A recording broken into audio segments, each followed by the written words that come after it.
March, but where's the madness? Whole lot of chalk from opening weekend of the men's and women's NCAA tournaments, but some surprises that are making their way to the Sweet 16. We've got BYU, Ole Miss, Arkansas, and finally, a buzzer beater. But was it a travel? And one thing we can all agree on, the only thing more annoying than the Geico pig commercial are people who brag about their brackets, but I'm going to suspend that rule today. Look at my near-perfect bracket, 99.9 percentile. Go. Let's go around the horn. Impressive.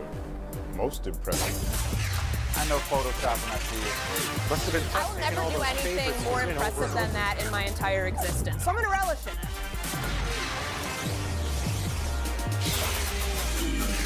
All right, national panel, call it out. Was this a travel? Absolutely. 3 steps. No. I call game. Okay, we're calling game, we're calling a travel. It's the only buzzer beater so far in the men's NCAA tournament, coming from Maryland's Derek Queen. A shot off the backboard with the Terps down by 1 to advance past Colorado State.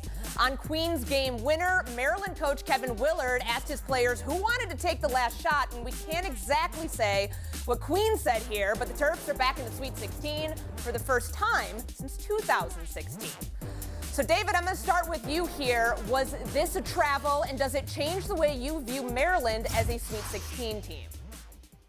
So look, this was a great game. Maryland was due for a buzzer beater. They lost 4 games in a row essentially from buzzer beaters. But guys, this is a travel. I don't want to turn this into Sesame Street, but 3 is greater than 2. He took 3 steps there for that shot, picked up the pivot foot on the gather, and dropped the pivot foot back down. That is a travel. And I don't want to hear anything about how the NBA allows one thing in college. This is college basketball. I just watched UNC lose on a lane violation a couple of weeks ago. They stick to the rules. This doesn't take away from Maryland having a great game, but that was absolutely a travel. You're channeling some Steve Kerr here, talking about travel, saying not an NBA rule, maybe a college rule, how they call it differently. J.A., how do you see it? I see it the NBA way. The gather, right? The clock starts when he has both hands on the ball. Look, when he gets both hands on the ball, 2 steps from there, game winner. So, yes, David, the NBA should influence college basketball. The shot clock, the three-point line, you don't think college basketball has benefited from adding those NBA features to its game? Next, we got to work on the M1, the continuation. That's a whole other segment. But you got to love the best explanation for why he made that shot. He said, because I'm from Baltimore. That's why. Rep your town, rep your state. We don't have enough of that going on. Repping regional representation in the NCAA. Yeah, I'm going to need everybody on this panel to carry that same sort of confidence that Derek Queen had. Ramona, turning to you now, a travel, and if it was, does it change your perception about this Maryland team as a Sweet 16 team? David, I would not even call that in a rec game. I wouldn't call that on the playground. If you stopped a game and said, that's a travel, like, come on, they wouldn't play with you anymore. I don't know. I mean, look, I got some water right here. You want me to pour it all over your jacket so you could be the wet blanket? Because that was an incredible play at the end of that game. That's a gather step, and it's a bucket for a guy who's going to be an NBA lottery pick. If I'm a GM watching that, saying, I want that guy on my team. And Bill Barnwell, how did you see the ending of Maryland and Colorado State? It is a travesty to hear David Dennis Jr. arguing for a travel on this call. Rule of cool, it counts. The person I'm feeling bad for here is not David Dennis Jr. It's Colorado State and their players who did such an awesome job in this game. They get a 3 to take the lead late. They force a, frankly, terrible shot to end the game. An incredible effort from Queen to get this a shot where he's going to his left, banks it in with his right hand. I mean, it was a sort of shot you'd have where a coach didn't know who was going to take the shot, and the player had never hit a game-winning shot before, both of which we found out were true after the play happened. So an incredible game of basketball, an incredible ending. There's no losers here, except for maybe David Dennis. David, I'm going to get you back in here. I just find it so funny that Kevin Willard's like, who wants to take the shot? Do you want the shot? Do you want the shot? Do you want the shot? And as we know, Derek Queen said, ball on me. David, last word. The least surprising thing is contestants on the show where points and rules don't matter, arguing for rules not mattering. It was a 3-step travel, and that gets called 99% of the time in college basketball. There we go. All right, we've been horned. We will move on. Girl. UConn's quest for a three-peat ended prematurely against Florida, and a heated Danny Hurley was none too pleased with the outcome of the 2-point loss. I hope they don't do that to you, man. Okay, so let's rewind here. The Huskies had a 61-59 lead with 3:05 to play in the game before a no call on a missed layup by Alex Caravan. That's what Hurley told us post-game. Riled him up, though a riled up is the Dan Hurley oeuvre. J.A., are those tunnel comments the lasting UConn taste in your mouth, and is that fair? Yeah, that's the way he went out, and that's the real side, right? That's not how he cleaned it up. That's not the performative quotes he gave later on in the interview and in the press conference. That was, I think, a glimpse of the guy that we saw haranguing the referees all day. And I don't see how you can put this on the refs. Why not give credit to Florida, which was gritty? William Clayton Jr. made the big shots when he had to. Florida deserved to win that game.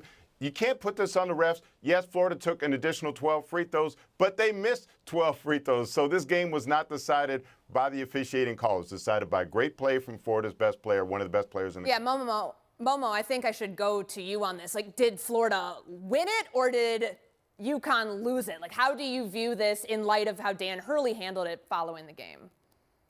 I think Florida won the game because they got hot at the end of the game. And I'm not going to give away the end of Severance season 2, okay? But I see Dan Hurley as like the Dan Hurley you see yelling at the refs. That's his innie.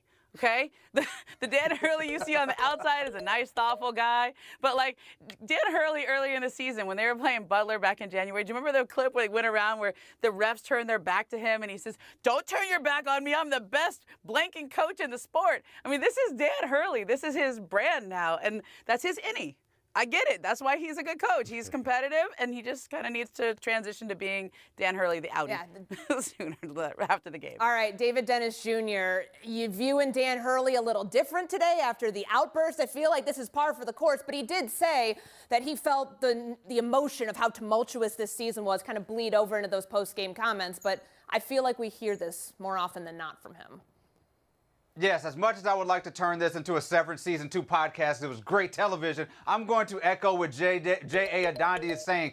Who you are when you think the cameras do not see you is your real person. He was yelling about referees in a game where the referees did not dictate the end of this game. You want to talk about something that happened that was one reason they lost? They shot 26% from 3 and 25% from 2 in the first 2 games of this tournament. That is on the game planning and the execution of that team. Dan Hurley also cost this team an entire game early in the season by getting a tech at the very end of it. There's a lot of stuff that you can let slide because he's won these championships, but if these championships get few and far between, that leash is going to be a lot shorter. And Bill Barnwell, how do you view UConn today with double-digit losses this season, most that they've had since the 2019-20 season? Still a pretty nice run. We all know how hard it is for a three-peat. They're becoming the bullies and the villains of this sport. It's not just what we saw in that clip, it's what we didn't see, which today reporting has come out that the UConn department was threatening the reporter who took the video of Dan Hurley, saying they'd ruin his life, according to reports, if they didn't delete the video. I mean, Dan Hurley has had a history of this all year. If you went into one bad ref in a game, okay, you ran into a bad ref. But if you run into bad refs over and over and over again, you're the bad person here. You're the one who's creating the problems. You're overestimating the ability of the refs to impact your games. Nothing wrong with being a team that goes out in the round of 32. UConn is a good basketball team. They're going to be back. They weren't the same quality of team they had over the prior 2 seasons. But turning everyone else into the villains just shows that Dan Hurley didn't have the answers he really felt he needed on the interior to actually get this team to where he wanted it to go. So UConn done after the round of 32. J.A., before we're done with this topic, last word to you. Well, Hurley showed who his character is, but he also showed he is a great coach. He reminded us, I mean, this team that lost the probable NBA Rookie of the Year this season still gave Florida all it could handle, even though they were outmanned. Great job by him to have his team competitive down to the wire. All right, poor shooting cost the 2-seed St. John's against Arkansas in the second round, but it's the decision by Coach Rick Pitino to bench Johnny's leading scorer and Big East Player of the Year, R.J. Lewis, for the final 456 that created some controversy. played 30 minutes and I went with other people. Don't ask leading questions. You already know why he didn't play. Whew. Don't ask leading questions. Bill Barnwell, here's one to you. Are you questioning Rick Pitino benching his best player? Not questioning him benching the player because he's allowed to do whatever he wants. He's Rick Pitino. He does have a great track record of winning games, including with St. John's this year. But I am questioning how he handled this situation because it's very clear that he did not handle it the way you would expect a leader to and the veteran coach to do it in this situation. He very easily could have come out and said, hey, we benched him. It didn't work out for us. I wish I hadn't. I wish I made a different decision. Put it on me. Don't put it on my player who led us to the conference title this year. Instead, he basically left it out for some questioning. He said, oh, well, 30 minutes is a long time. And then said, oh, we didn't do it for the timing. He was 0 for 3 from 3. Well, okay, was he not shooting poorly? Like, just say why you did it and take the responsibility for it. Don't put it on a player who, by the way, you also benched in the first half of this game as well. Yeah, R.J. Lewis, rough shooting night. We know, David, that St. John's goes as far as their shooting takes them. You buying what Rick Pitino said here about why he put R.J. Lewis on the bench? No, because there was no reason to put him on the bench. Yes, he was struggling, but he still was leading the team in plus minus, and you benched him right after he got to the free throw line and nailed a couple of free throws. He could have turned his game around for those last 5 minutes. You replaced him with a freshman who was getting singled out and butchered there on the defensive end. There was really no strategic reason to take him out of the game, and yes, that cost them the win. No strategic reason. I mean, 3 of 17, guys. That's not good, and that's what R.J. Lewis was, and before he got pulled. He threw up a really wacko shot when the game was 62-60, J.A. Yeah, in addition to what we could see in the box score, maybe there's a possibility that there was something that Pitino saw or heard in the huddle, right? Something about Lewis that didn't make him confident. And I appreciate the fact that if there was, he didn't sell him out and put it out there. Pretty savvy, actually, to have people talking about his response to the benching rather than the benching itself. Ramona, are you okay with this decision? Obviously, St. John's not in the tournament anymore, but Rick Pitino, if there's anything, he stands on business on this. Seems kind of like, let's feed into that Godfather theme that we were talking about all week long going into this matchup. You okay with it? I'm okay because he had 0 assists. He's the only guard who played more than 20 minutes in this game to have 0 assists. They only had 5 assists in this entire game, 6 turnovers. And if you actually listen to what Rick Pitino said, he said, we have to shoot the ball well, but we also need to have a lot of assists. And so he wasn't just not shooting well, he wasn't spreading the ball around and getting anyone else involved. All right, there we have it. That's the horn. More tourney talk coming up in the buy or sell. Jay Adande in the lead. Will that be the case? Coming up next, we'll find out.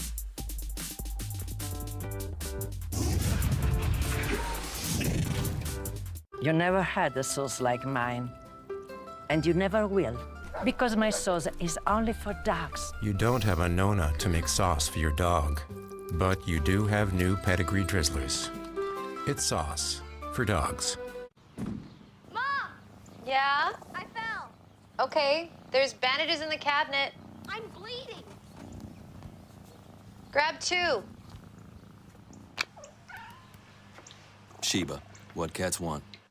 If you're living with moderate to severe plaque psoriasis or active psoriatic arthritis, symptoms can sometimes hold you back. But now there's Skyrizi, so you can be all in with clearer skin. Things are getting clearer, yeah, I feel free. Live in my skin, yeah, that's on me.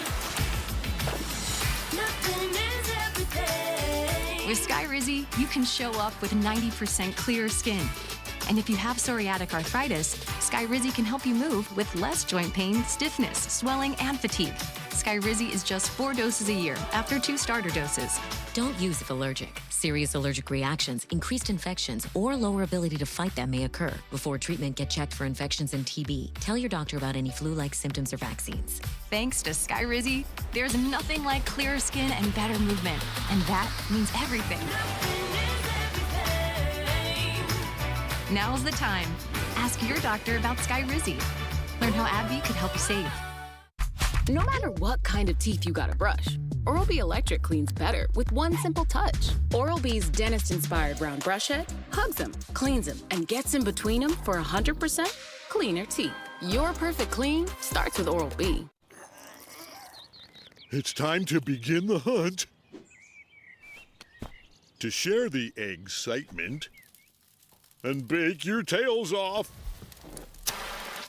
Endless ways to Easter M&Ms. Wait a minute, get it how you live it. 10 toes in when we standing on business. It's time for the stars to show out. Most unstoppable offensive player in the NBA.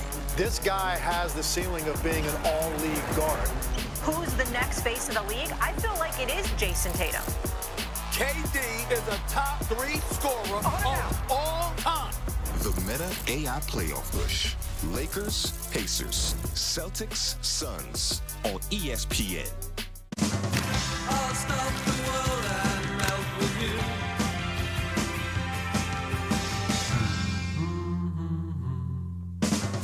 I'll stop the world and melt with you. Have you had your Hershey's? Hut days are for deals. 2 days only, you can get a free pizza at Pizza Hut. March 24th and 25th, we're throwing in a free large one-topping pizza with every large menu price pizza order. The only thing better than pizza is more pizza. Get this free pizza before it's gone.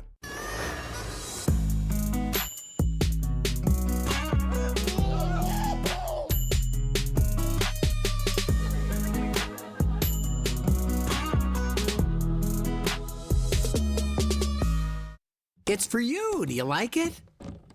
Come on, Charlie, use your new door. Come on, let's go. I said go. Let's go. Silly dog. I'm gonna trade you for a cat. Red Bull gives you wings. The new Red Bull Spring Edition with a taste of grapefruit and blossom. With and without sugar. Mira Joy, the overwhelming relief after Miralax helps you go. Miralax works naturally with the water in your body, putting you in a supernaturally good mood. Miralax, free your gut to free your mood. Welcome back to Around the Horn, coming to you from the Heineken River Deck at Pier 17. The field is set for the Sweet 16 after a pretty chalky weekend. All the number 1 seeds remain. 3 2 seeds, and outside of Florida, not too much of a challenge for any of them. The SEC has almost half its teams left. Ramona, which team headed to the second weekend of the tourney has impressed you the most? Oh, I'm going to go out on a very short limb and say Duke. They won their 2 games by 67 combined points. Cooper Flag got into foul trouble. It looked a little dicey there in the first half, and then they just went on a 24-6 run, took a 17-point lead. They barely broke a sweat. And I think Tyrese Proctor, a junior, 25 points, led the team in a season that's all about the freshmen. Their junior came through for them in this Nothing in doubt for the Blue Devils. J.A., which team coming out of the first weekend impressed you the most? Not impressed by number 1 seed winning 2 games. I'm more impressed by one of the seeds, the 4 teams in the Sweet 16 that actually beat a higher seeded team to get there. That's BYU, averaging 85 points in the 2 games. That tracks with a team that's been leading the country in scoring since February 11th. They can score inside. They can knock down the open threes. Most impressive. I think both of you had good answers on that. David Dennis Jr., which team headed to the Sweet 16 looks the best right now? It's Houston. They had the most impressive win against a Gonzaga team that was ranked way lower than they should have been. They handled them pretty much the entire game. Cryer had 30 points. That was a big test, probably the biggest test of any number 1 seed, and they passed it with flying colors. It's got to be Houston. All right, Bill Barnwell, where are you going with this? Yeah, I'm also going with Houston here. Gonzaga was one of the 10 best teams in the country by Ken Pomeroy's rankings, by ESPN's BPI. They were woefully miscorrectly seeded, and Houston handled them all game.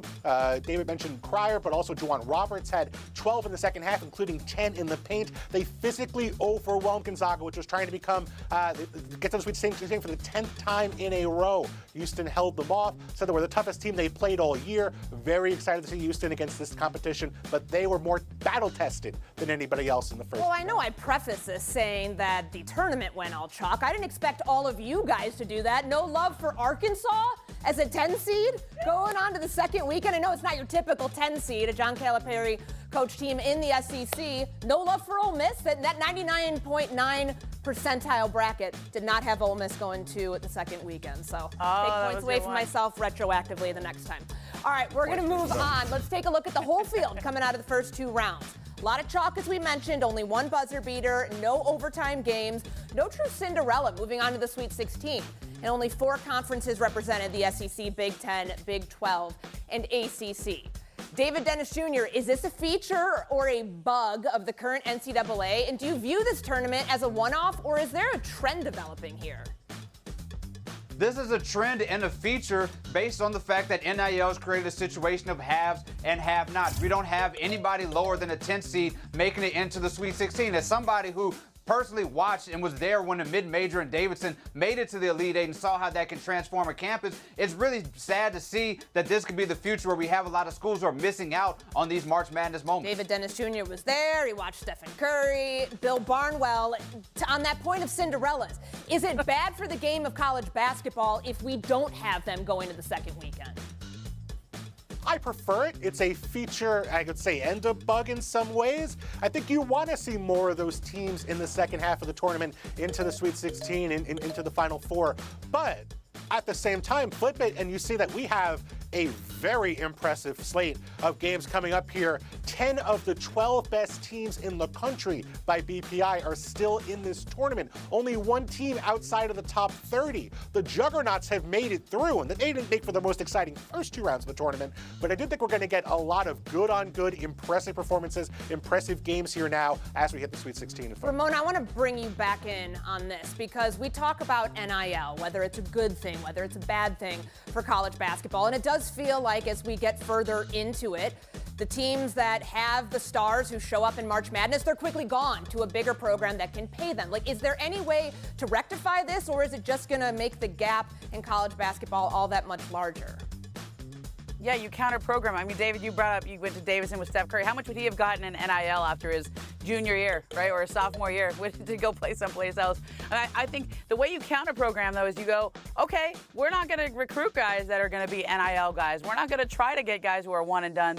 We're going to try to build a program with 3- and 4-year players. And I think we're just at the beginning of that, where you see schools that are not going to compete with those big money conferences and those big money NIL deals go in that direction. And I think it'll correct. It'll go back and we'll have some Cinderellas again. And J.A. Adande. The NCAA tournament is the only competition we judge on the early rounds rather than how it ends. And actually, you'll see this is going to wind up close to form. March Madness generally becomes April assuredness. By the time you get to the Final Four, you have the top seeds. It's the province of the big boys. So I think it just got here a little bit earlier this year. I know you're so used to watching Northwestern on Selection Sunday and go into the first weekend of the tournament. I don't know, you probably didn't know what to do with yourself this past weekend. So I know, we had that 2-year run. 2 years run, it's much longer than at least my school has had. All right, it's cut time. No Cinderella story for David Dennis Jr. and for Bill Barnwell. Moving on to the showdown, J.A. Adande, Ramona Shelburne, coming up next. Hope the scoring doesn't improve. Are expected to follow Will Wade to NC State. The McNeese basketball team manager might be hitting the portal after reportedly earning 6 figures in NIL deals. Momo, is following Will Wade to NC State the right move, or should Khan keep his options open? From Buffalo Wild Wings, Insomniac Cookies, and then after their win the other night, Top said they're doing an NIL deal with him with his own trading cards. He's doing just fine.